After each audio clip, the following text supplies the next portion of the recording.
Hi, it's Antoine from Resource Education. I've just uploaded an amazing activity on Resource Education. It's called the 5 Pillars of Identity. The 5 Pillars of Identity are really useful to us as teachers in a number of ways. I highly recommend the activity. It's useful to us as teachers to think about our own pillars of identity, how we relate to students, and how we can grow and develop. It's very useful as well to think about our students' pillars of identity. This will help us see how they relate to each other, what kind of activities will work or not work with these students, and how they relate to each other for us to improve our classroom management techniques.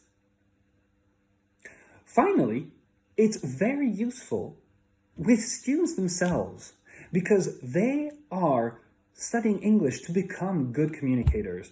They want to have fruitful, enjoyable communication.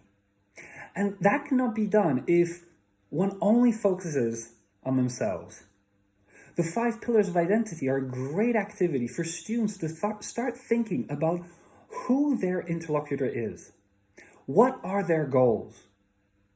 And this is going to help them through speaking activities, productions, projects, different kind of activities in the classroom to develop, internalize this approach of understanding who the interlocutor is, what their goals are, to have more fruitful, more enjoyable communication. So check it out. In a nutshell, the 5 Pillars of Identity. We have beliefs, values, rituals, affiliations, and emotionally significant experiences.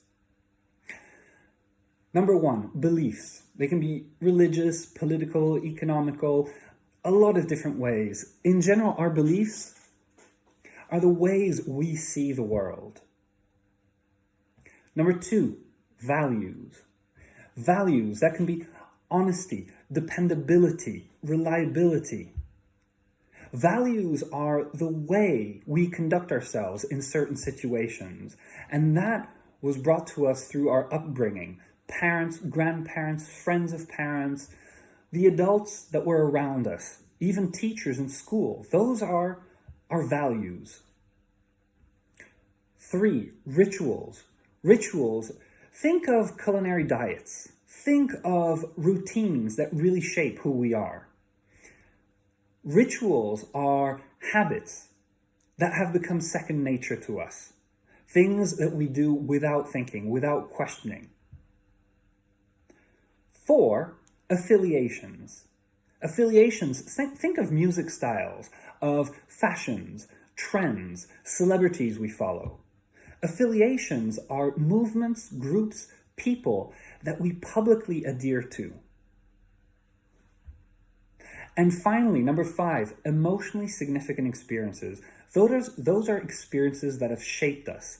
Think of your first love story, your first time abroad, your first job. The way your first job went is going to shape the way you relate to work throughout your life. Same thing with your first love story. It's going to shape the way you have love relationships throughout your life.